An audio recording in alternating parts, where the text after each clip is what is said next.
કુંભ મેળા એ ભારતના સૌથી મોટા ધાર્મિક ઉત્સવોમાંનો એક છે, જે હિન્દુ ધર્મના શ્રદ્ધાળુઓ માટે અત્યંત પવિત્ર ગણાય છે. આ મેળો ચારે સ્થળે જુદા જુદા સમયમાં યોજાય છે.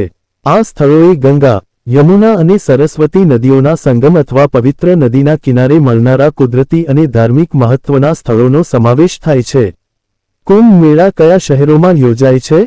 કુંભ મેળા 4 પવિત્ર સ્થળોએ ઉજવાય છે. 1. પ્રયાગરાજ ઇલાહાબાદ ગંગા, યમુના અને સાબરમતી નદીઓના સંગમ પર. 2. હરિદ્વાર ગંગા નદીના કિનારે. 3. ઉજ્જૈન ક્ષિપ્રા નદીના કિનારે. 4. નાસિક ગોદાવરી નદીના કિનારે.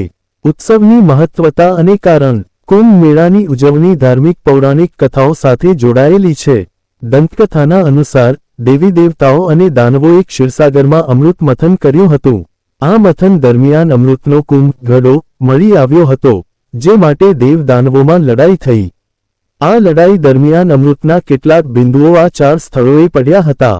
આ કારણે આ 4 સ્થળો પવિત્ર માનવામાં આવે છે અને ત્યાં કુંભ મેળાનું આયોજન થાય છે.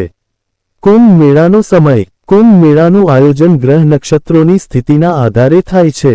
આ સમયે નદીઓમાં સ્નાન કરવું અતિ પવિત્ર માનવામાં આવે છે, જે જીવના પાપોને નાશ કરે છે અને મોક્ષની પ્રાપ્તિ માટે માર્ગ આપે છે. અર્ધકુંભ દર 6 વર્ષે. પૂર્ણ કુંભ દર 12 વર્ષે. મહાકુંભ દર 144 વર્ષે માત્ર પ્રયાગરાજમાં. કુંભ મેળાના વિશિષ્ટ પાસાઓ. 1. સ્નાનની મહત્વતા. શ્રદ્ધાળુઓ પવિત્ર નદીઓમાં ડૂબકી મારી પોતાની આત્માને શુદ્ધ કરે છે. 2. સંતોના દર્શન. વિવિધ અખાડાના સાધુ સંતો દર્શન માટે પધારે છે, ખાસ કરીને નાગા સાધુઓ જે સમગ્ર મેળાની આકર્ષણનો કેન્દ્ર બને છે. 3. ધાર્મિક પ્રવચનો અને યજ્ઞ. વૈદિક મંત્રોચ્ચાર અને યજ્ઞ વિધિઓ યોજાય છે, જે ધાર્મિક વાતાવરણ ઊંડો બનાવે છે. નિષ્કર્ષ. કુંભ મેળા માત્ર ધાર્મિક ઉત્સવ નથી, તે ભારતીય સંસ્કૃતિ અને જીવન પદ્ધતિના પવિત્રતાનો પ્રતિનિધિ છે.